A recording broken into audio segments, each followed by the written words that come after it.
Perfect. All right. Well, oops. I want to open up Internet Explorer. Uh, Good morning. let's change them or they stay the same.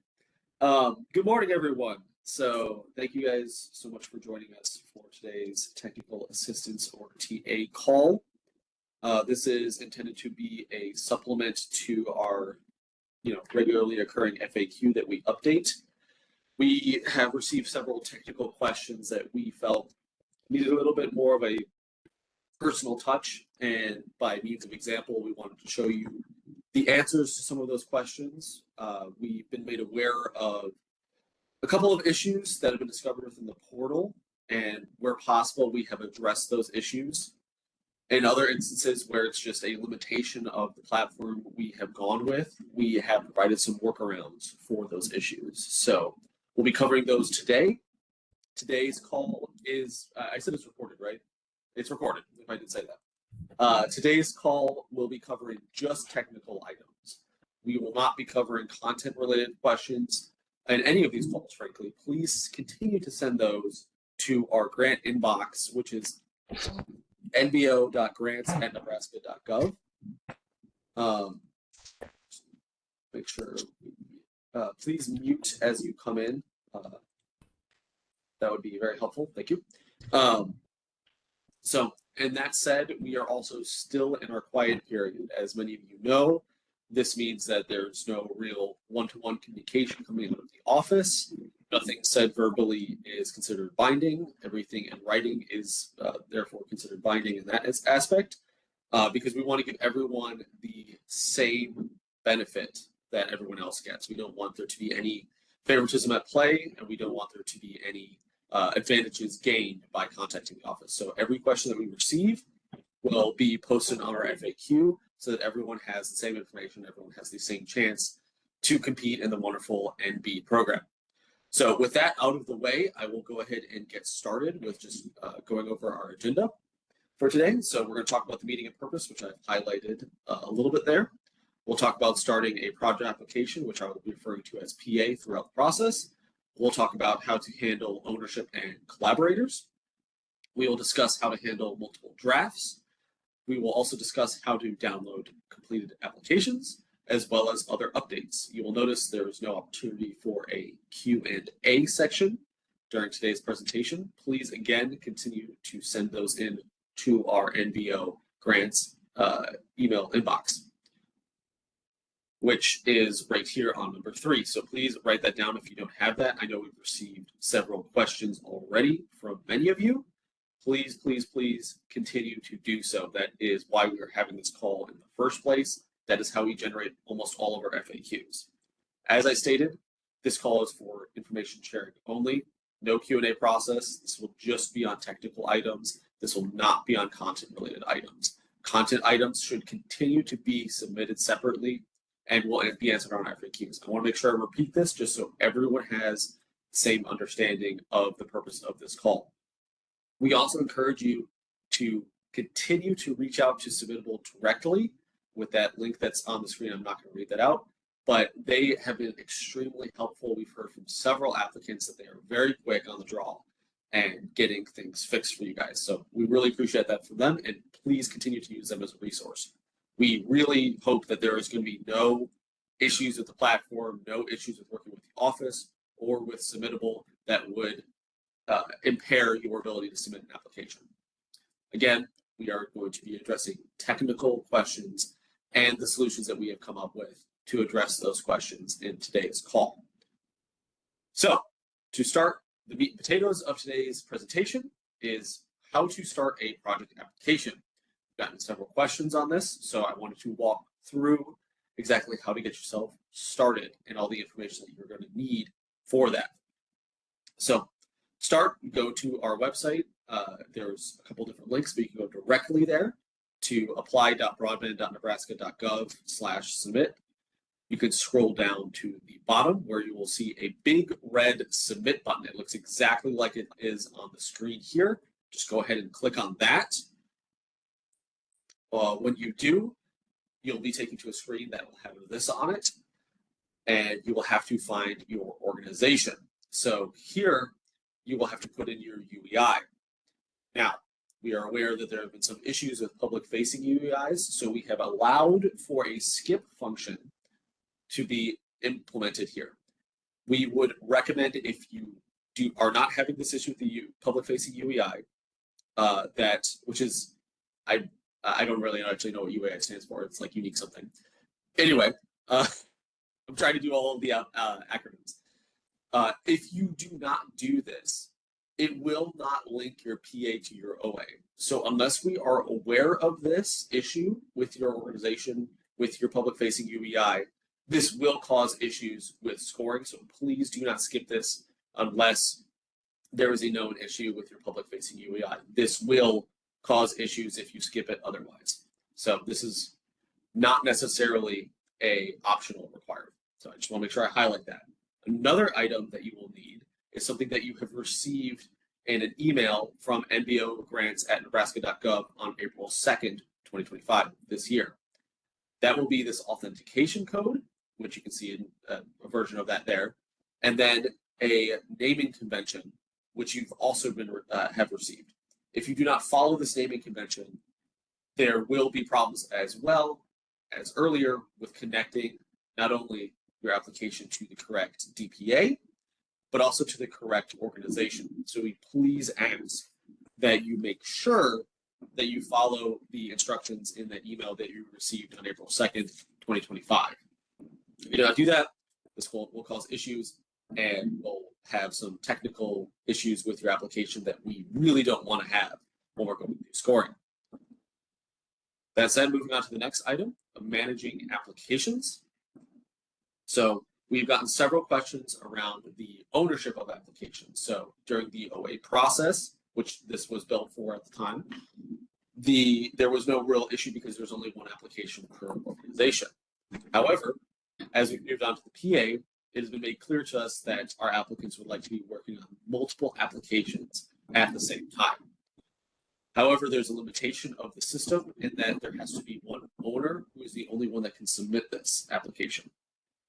That said, we are allowed to have multiple different profiles for the same organization, as long as you follow the instructions that I just covered on starting your program, your PA, your project application.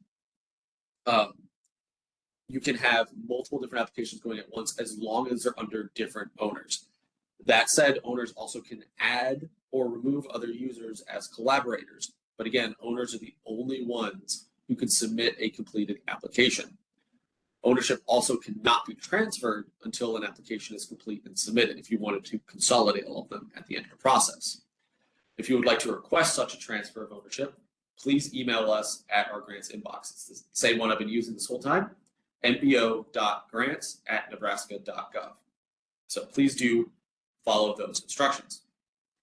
So to manage collaborators, we have an option to add collaborators to applications. Here on the screen, you will see this at the very top of your application, just above the confidential and proprietary information question. Go ahead and click on that, and then you can add your collaborator email in that box that will appear there, as you can see on the screen. So, like I said, each account can only have one application at a time, one draft application. Once you submit that application, you can then start a new draft. You cannot start a new draft until the previous one was submitted. That will cause issues that may result in your draft application being deleted. Please do not do that. Just submit your first application and then you can start the other one. Again, the workaround that we have come up with is allowing multiple accounts to work on one application per account at the same time. That is how we are seeing some applicants working through this process. And we appreciate that. We understand that 30 days sounds like a lot up front, but the end of this process will come very quickly. So we encourage you, if you have intent of working on many, many applications, you look into having multiple accounts. So the next item on today's TA call is our confidential and proprietary information item. During the OA process, we've received several answers from pretty much all applicants that you would like to indicate some of your information is confidential and proprietary. For that, we still need the information in order to properly score and evaluate your applications against the other applications. So we have allowed for an option for, in several text boxes, to indicate confidential and proprietary. That does not mean that you don't have to submit that information. Again, we still need that information to score properly. At the end of the PA, there will be a section to upload documents with the words proprietary information in the file, name, and header of the document. This will provide additional security in the platform for all of your proprietary information. Again, we still will need it for these items to properly score. Failure to submit that will impact your score. That section looks exactly like this. It's 10.0, and there's a description of what a proprietary information would contain down there at the bottom on those bullet points. I'm going to shift to the side here to gain that light back.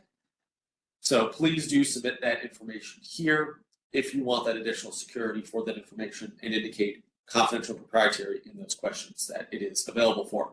Again, we still need that information.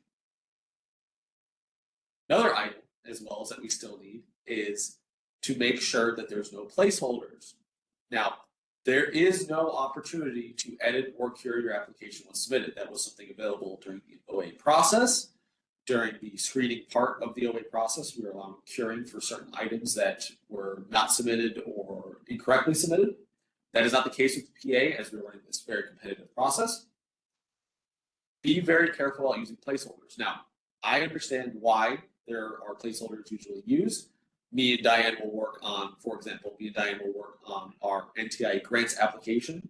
We will go through everything that is required within there, put in placeholders, which type text in all caps or something like that, download those questions, work on it offline, and then upload it all at once. However, one issue with that is if you forget to remove your placeholders, then there's nothing you can do about it once it's submitted, and then we have to score based on the placeholder, which usually results in a big goose egg of a 0. So please do double check all of the text fields and all of your uploads to make sure that you haven't uploaded or indicated a placeholder and that there's actually relevant information there. Please do that. It would be a big shame if we have a fantastic application and then there's a placeholder somewhere that would have set that application over the threshold. That said, downloading your completed application is relatively easy as well. You can go to My Submissions, go ahead and select the application you want to download. As you can see here, we have an arrow pointing to exactly what part of the application you want to select.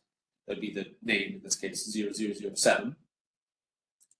Then that'll take you to this page, and go ahead and click the download link there down the bottom right. Again, the arrow is pointing to there as well. That will download your application for your personal review. And then I've talked a little bit about a lot of these issues and how they impact scoring. So not all of this will impact scoring on the same level. And I wanted to cover exactly the hierarchy of how we're looking at scoring these applications. Now, you see the scoring rubric is contained within our RFA, which is directly informed from our IPv2. So I would direct your attentions there for the specific numbers.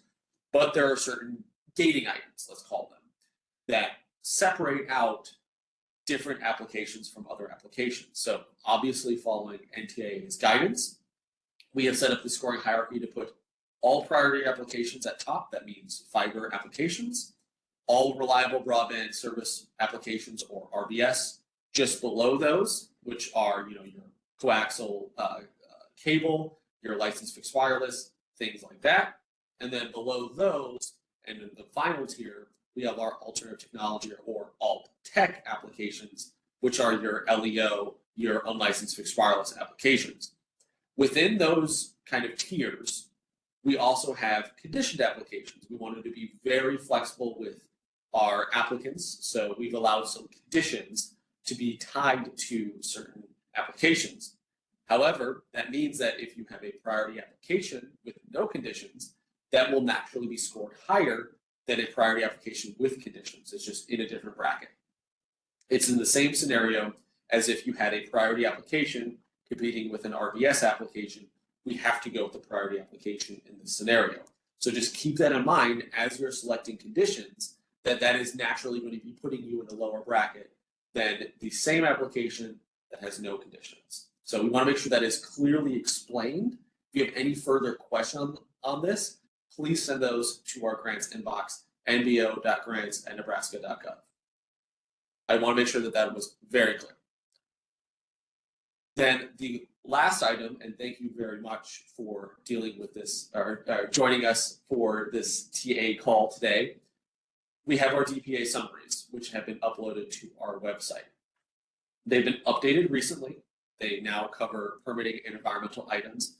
Keep in mind, these are not exhaustive lists of items.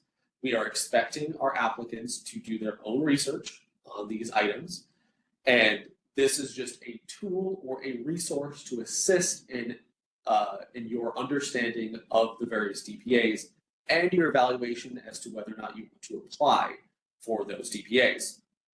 So please take them with a, that they're not exhaustive. Take them as a resource, not as a final option for what it is you're working on. That said, that is the end of today's TA call. Our next TA call will be next week at the same time on April 14th. Submit your questions to nbo.grants@nebraska.gov. We really, really appreciate the level of questions and the level of critical thinking that has gone into those questions that we've received. We've been able to make several improvements to the program as a result of your questions, and we could not do this without you. So thank you so much for your time today, and thank you so much for your consideration in the NB program. And I hope you have a wonderful rest of your day, and we hope to see all of your applications here soon. Thank you very much.